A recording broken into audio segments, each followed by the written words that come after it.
I'm gonna give you guys 2 quick tips for making a plan for anything in your life. In order to do this, I need everybody to put a 1 up in the air and go, tip number 1, okay? Here we go on 3. 1, 2, 3. Tip number 1. Tip number 1 is to make sure that your goals are actually yours. What I mean by this, I was in an airplane, flying a plane, and I realized I was training for my private pilot's license. And I said, this isn't what I want for my life. This is what my dad and my grandpa want for my life, because they were pilots before me. Make sure that your goals are actually yours. Everybody put up a 2 and go, tip number 2. Tip number 2 is to make sure that your goals are actually good. Here's how I like to describe this. It's how you hunt wolves in the tundra. Here's how it's done.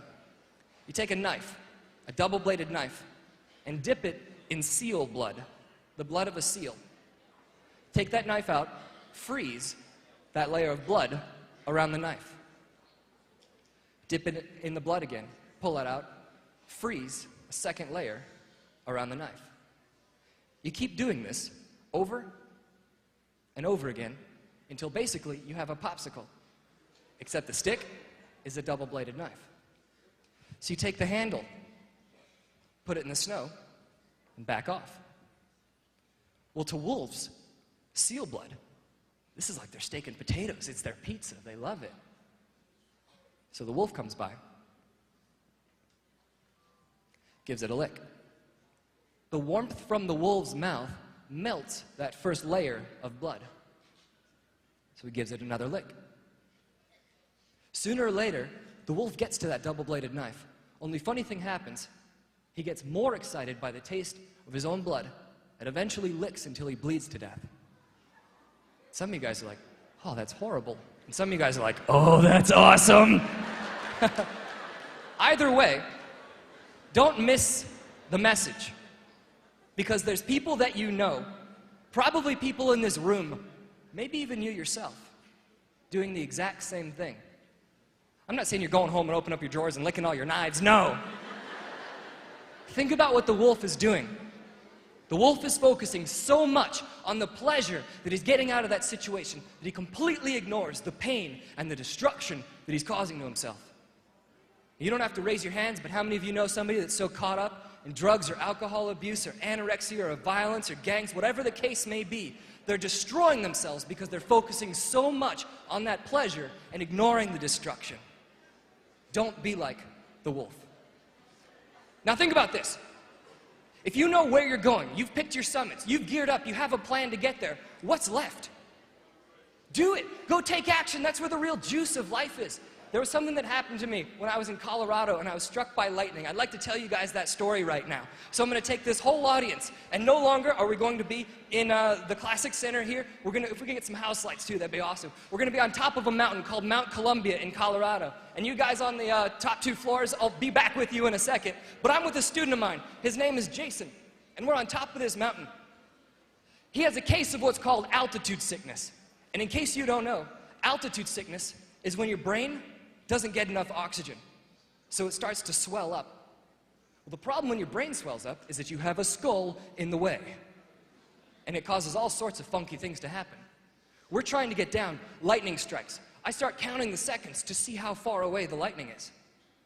1 1,000, 2 1,000, 3 1,000. It's about half a mile away. All Jason is doing is walking back and forth and moaning. He's just doing this.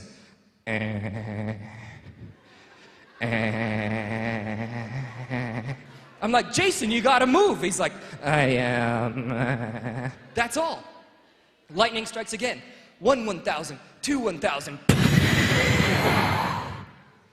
It's getting closer. To give you an idea of what altitude sickness does, my friend Tyson had a case of it, and he hallucinated. He saw a school bus full of monsters driving vertically up a cliff. It messes with your head. There's been famous climbers in the world, and say there's a cliff right here, they'll say to their climbing buddies, hey guys, look, there's a rainbow bridge that takes us all the way down to the ground. They just walk off the cliff. Jason has a mild case of this. Lightning strikes again. 1 1,000. Biggest one yet. I'm like, I have to do whatever it takes to get Jason down the mountain. So I kick Jason. And all of a sudden he's like, like, sweet, at least he's going. I'm like, go, Jason, go, dude, you gotta move. And he's like, I'm like, whatever, at least he's going. I get him like 100, 200 feet in front of me. I'm still running after him. I'm like, go, Jason, go, dude. You gotta move, man, hurry. And the only way I can describe it is these purple bubbles started popping everywhere, huge, like Rice Krispies on heroin, going nuts all over the place. I'm in the middle of a step on my right foot. Lightning goes into the ground about 20 feet away from me, surges through the ground, into my rubber boot, through my rubber boot, into my leg, instantly sears all the hair right off my leg, knocks me off onto my other foot. Well, I'm still just thinking, get to Jason, help Jason. So now I'm like, go, Jason, go, dude! Move, man, you gotta hurry, go! I catch up to Jason, and I'm like, Jason, you okay, man? Did you get hit by lightning? What happened? He's like, I go, did you get hit? Okay, tell me the story. What happened? He's like, you were like, and I was like, Then all of a sudden, the hair on my arm sort of stood up. Like, that's it? Your hair stood up? See, all he got was a static electricity charge. Just like if you took a balloon, rubbed it on your hair. Me, I got my whole leg fried because I didn't stick to one thing. And that's a time requirement. I told the whole group, I don't care where you are, but if at noon you're not on top of the mountain, we're turning around and we're going back. Well, noon comes along. It's only Jason and I who are on top of this mountain. Look up. It's blue skies. Beautiful. Let's just wait for everybody else to get up. We spent another hour, hour and a half on top of this mountain waiting for the rest of the 12 or 13 people that were with our group to get to the top. They were able to get back and go straight back down, but because Jason and I spent all that time up at the high altitude, we were the last ones, and he couldn't move. He got altitude sickness. Completely my fault. So I started asking myself, how can I be sure that something like that never happens again, and that I get what the actual objective is that I'm going for in life? And I came up with this formula. Call it John's formula. It's this. Drive plus skills plus time equals success. If you have the drive, the absolute ferocity to go after whatever it is that you're going for, that no one can tell you no, that's the first part. Then if you have the right skill set, you train, you type until your fingers bleed, you learn every skill there is in that subject. And finally, you give yourself a deadline, a time requirement of when you absolutely reach your goal. You'll succeed. Is that something you guys can use for your own selves and your own life? Say, heck yeah! Heck yeah! Great, then we need to shift gears real quick, and we already recognized them when they all stood up, but as a speaker, the best compliment that I can give or receive is a standing ovation. And the people that really make this whole event possible are your advisors and the ones that, or the adult that brought you here. So do this. Let's give them the craziest, wildest standing ovation you've ever given in your life. 1, 2, 3, go!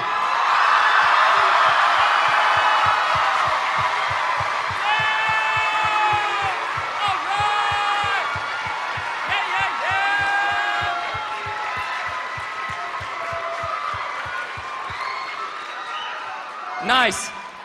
Genuinely do thank them in person because they make everything that you do in FBLA possible. The next thing, I absolutely love what I do.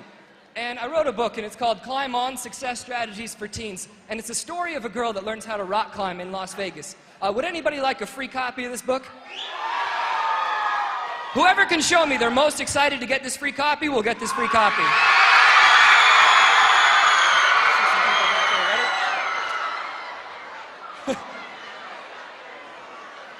Oh, would anybody else like a copy of the book? That's awesome. They'll be for sale in the back. Here's the deal.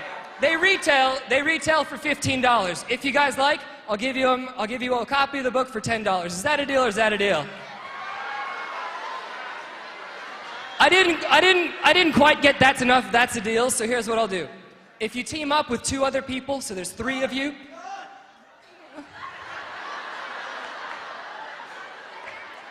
I'm impressed by the effort, but not quite there.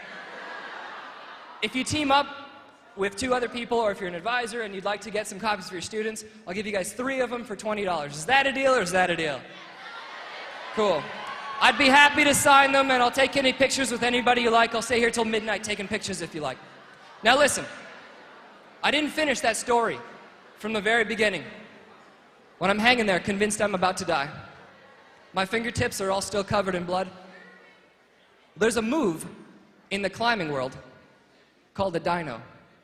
And in case you don't know, a dyno is when you literally throw yourself up off the cliff, come completely off the rock, fly through the air, and using whatever you can, you grab on.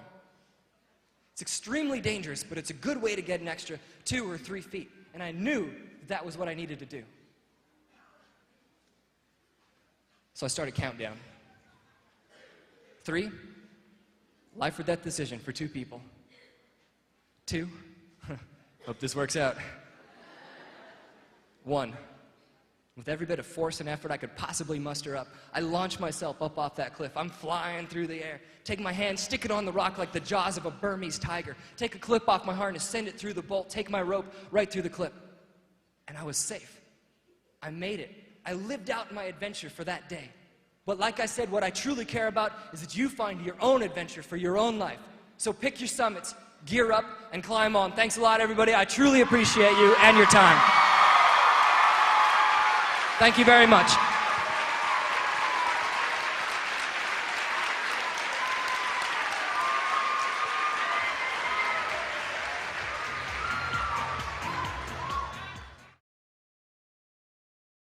Who's been struck by lightning, attacked by a 5-foot iguana, been caught in a negative 40-degree blizzard, and he did once play the hokey pokey in the eye of a hurricane. John's true stories have been featured on television, radio, and websites across the globe.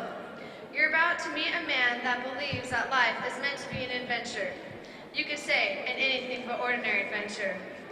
His message tonight is based on the success strategies in his great new book, Climb On, Success Strategies for Teens. He has explored the world, including Arizona, and as you'll soon see, he's anything but ordinary. Ladies and gentlemen, welcome the climber guy, John Beatty.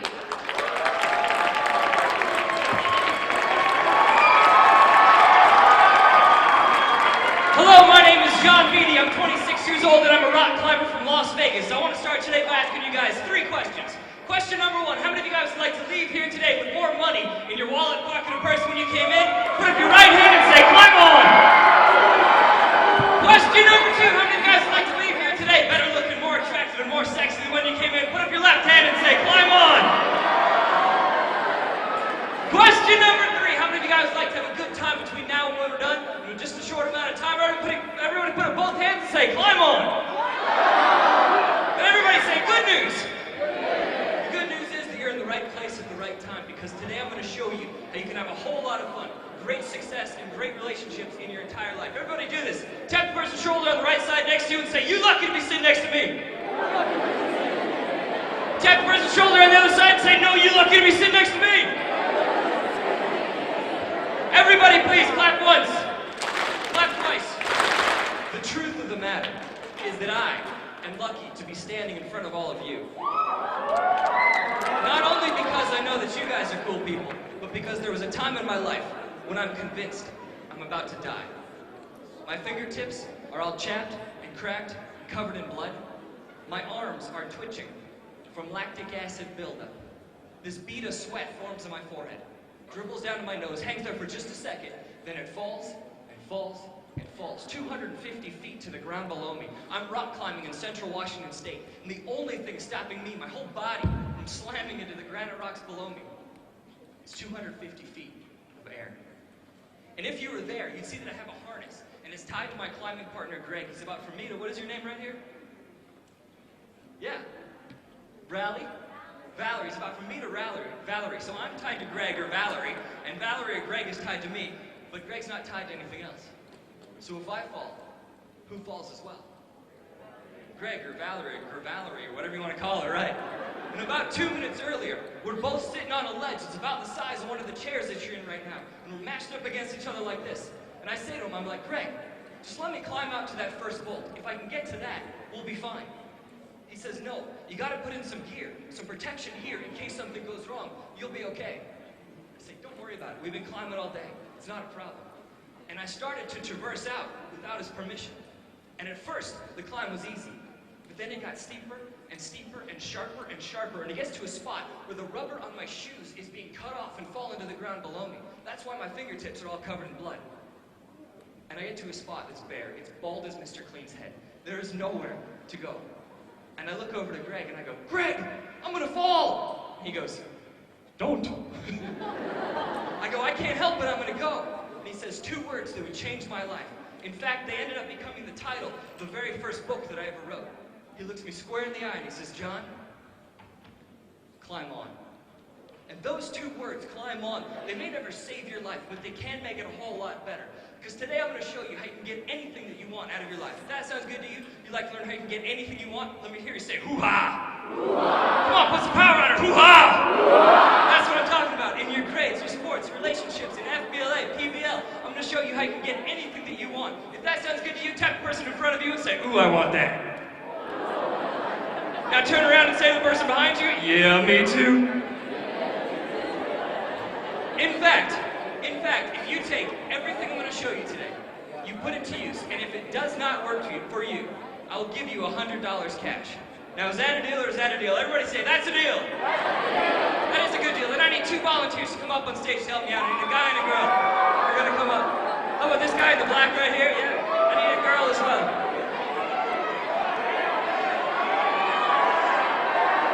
I need a girl. How about right there in the white black coat around you? Yeah, right there. All right, give these guys a round of applause as they come up.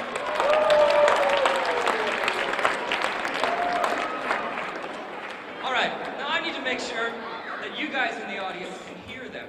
So I'm gonna ask their name. Once they say their name, if you can hear them, do me a favor, just clap once, okay? What is your name? Sam. We've got Sam. Would you come stand over here for me? Same thing, I'm gonna ask your name. If you guys in the audience can hear, just clap once. What is your name? Talana. All right, we've got Sam and Talana. Now what's going to happen, before a bunch of you came in, I had a whole bunch of you write down your favorite movie quotes on these note cards right here. If you didn't write down your favorite movie quote, don't worry about it. Just know that there's a bunch of movie quotes on these cards right here.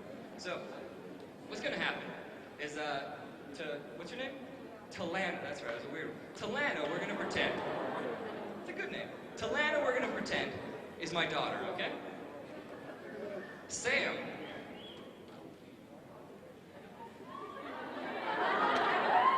you dog, you. Sam, we're gonna say, has a crush on Talana, okay? Everybody go, aww. So what's gonna happen? Sam is gonna come over to Talana and my house, and he's gonna try and ask her out on a date through me. Except that the catch is the only words that both of them are allowed to say while they're up here, the only sentences they're allowed to speak in, are the movie quotes that you guys wrote down on these note cards. So I'm going to take this whole stack from here, I'm going to shuffle them up so they're in no particular order. I'm going to give half the stack there to Sam.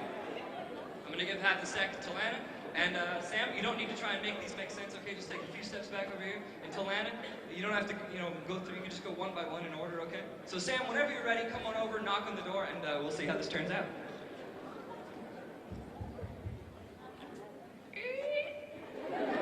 Oh, hey, you must be Sam. Show me the money.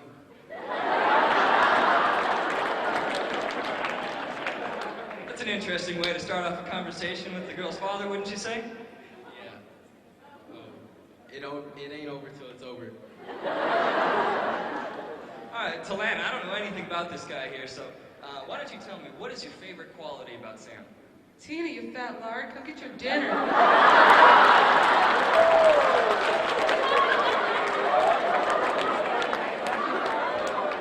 So she wants to go out to dinner with you, I guess. All right. So, I love my daughter here very much. When you first saw her, what was the first thing that went through your mind? This is Sparta.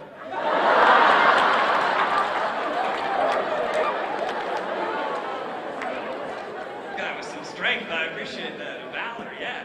All right, you can come on in, by the way, Sam. You can come on in. So, Talana, I don't know anything about this guy here, so why don't you tell me a little bit about him? I'm the king of the world. I think you'd be the queen, but all right. So he's going to take you out tonight, and you guys are going to go, I don't know what you're going to do, but what would your most ideal date be? What would you most want to do? Dude, where's my car? Go for a drive in the car, okay. So, Sam, I don't know what you guys are going to do. Why don't you tell me, what is the plan tonight? What are you guys going to go do? Get her done.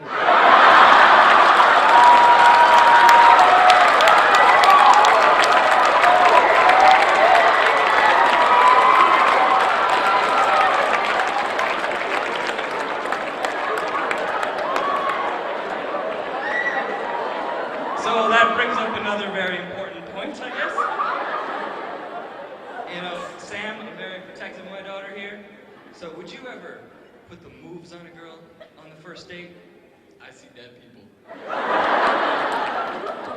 Not entirely sure what that means. So, Talana, if he were to try and kiss you tonight, what would be your response?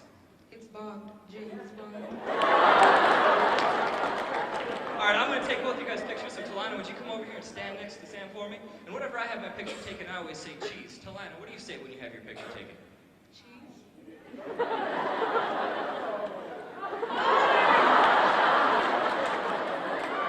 Your voice is a combination of Fergie and Jesus. How about you, Sam? What do you say? Go ahead, make my day. All right, why don't you guys both look at the camera here and say, go ahead and make my day, okay? 1, 2, 3. Go ahead, make my day. That was a good one.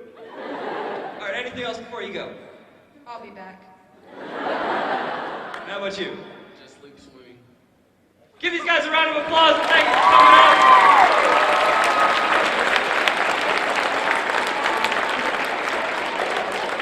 And in order to thank them for coming up, I'm going to give them each a free copy of my book. It's called Climb On, Success Strategies for Teens. And if you guys like, I'll sign it for you over there, okay? After I'm done. Give them another round of applause.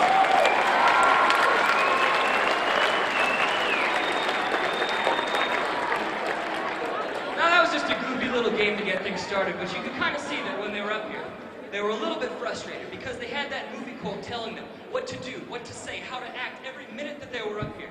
What if your whole life was like that, and it was a script, and you had somebody telling you what to do, what to say, how to act every second of your life? You'd be pretty frustrated, wouldn't you? So it's my job here today to show you how to make your own life into your own script, your own adventure that you live and you absolutely love. But you know what else I like about the movies? I like that guy from the previews with that super deep voice he's got. You know that guy from the previews, like, from the people that brought you Titanic. You know that guy, like, no matter what he's talking about, he's always going to use the deep voice, like, Barney meets the Teletubbies. Could you see this guy, like, going through puberty? His voice cracking and everything, he's going up to girls like, hey baby, how you doing? Excuse me. It's just that I think you're real cute. Oh. I was hoping one day we could go out on a date. Because that would make me happy. And then after his voice cracks, he's doomed for the movie business, you know? He couldn't do anything else. He couldn't be a farmer. The cows think that he's one of them, like, move, Betsy, move. Cow's like, what the heck's going on? Couldn't be a taxi cab driver, that just freak you out. You get in the taxi with him, he's like, hey,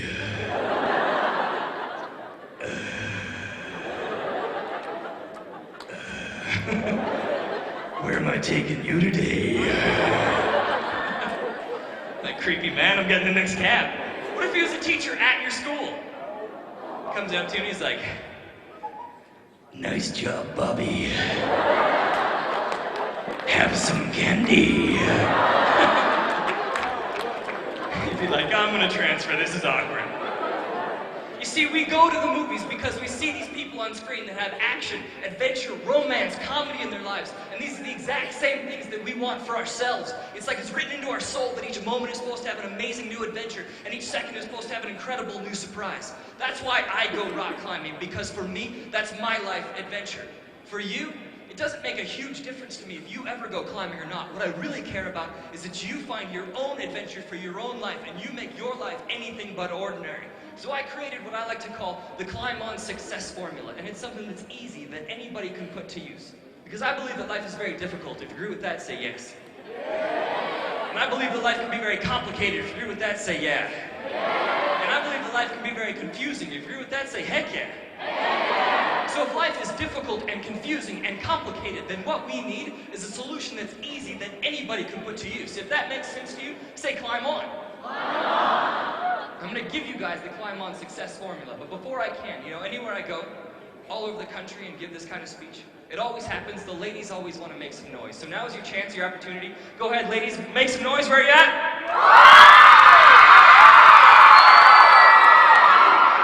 Ladies, would you like a secret about men, about guys? Here it is, guys, raise your hand. How many guys here play video games like Halo, any like Tony Hawk's, like World of Warcraft, guys? Here's the secret about us men. When we've got that controller, the paddle, we're not just watching the Master Chief blow up the Covenant armies, oh no.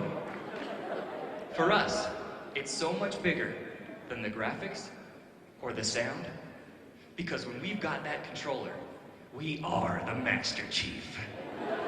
That's us living out the adventure that we see on the screen. Wouldn't that be cool though? If you were in a video game, like if you were Mario and you could just jump on somebody and they disappear, that'd be the best. Your teacher comes in, she's like, class, you got a test coming up this Thursday. You'd be like, oh yeah? Test that, haha! Where'd you go? Your mom comes in, she's like, honey, it's time to clean up your clothes, don't you think? Don't make me jump on you, woman. I'll do it. You see, us guys play video games because that's us living out